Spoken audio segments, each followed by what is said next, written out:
नमस्कार दोस्तों। देखिए, एक छोटा सा फैक्ट है आज हमारा इसमें। आत्मनिरीक्षण विधि या अंतर्दर्शन विधि बहुत बार परीक्षा में ये आते रहते हैं। तो छोटे छोटे बिंदु या टॉपिक्स जिस पर हम बात कर रहे हैं अभी, ताकि हम कुछ कुछ मिनट में कुछ बातें सीख पाएँ और एक दिन काफ़ी कुछ हमारे पास में संग्रहित हो जाए। तो उसी क्रम में दोस्तों अभी हम बात कर रहे हैं आत्मनिरीक्षण विधि की, जिसे हम अंतर्दर्शन विधि या आत्मदर्शन विधि भी कहते हैं।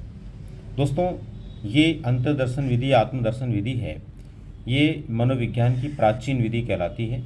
और ध्यान रहे दोस्तों, इसका विचार पहली बार जॉन लॉक ने दिया था।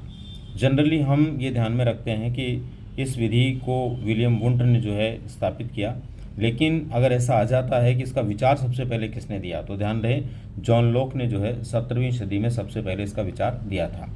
उसके बाद में दोस्तों 19वीं सदी में इसको स्थापित करने का श्रेय जाता है विलियम वुंट और उनके शिष्य टिचनर को, जिन्होंने इस विधि को स्थापित किया था।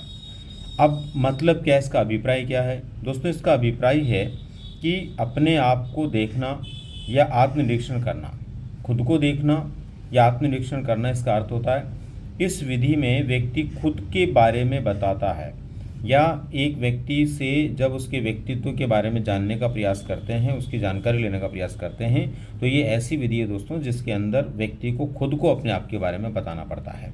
और जब खुद बताएगा अपने आप के बारे में, तो वो अच्छा ही बताएगा, अपने आप के बारे में कोई गलत बात तो बता नहीं सकता। ऐसी स्थिति में ये अवैज्ञानिक विधि मानी गई है। अवैज्ञानिक क्यों है? क्योंकि इसके अंदर एकदम सत्यता का पता लगना संभव नहीं है।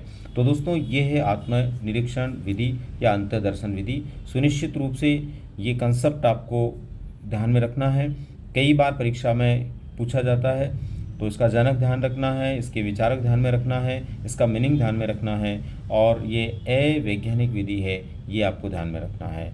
मिलते हैं फिर अगले कंसेप्ट के साथ में। धन्यवाद।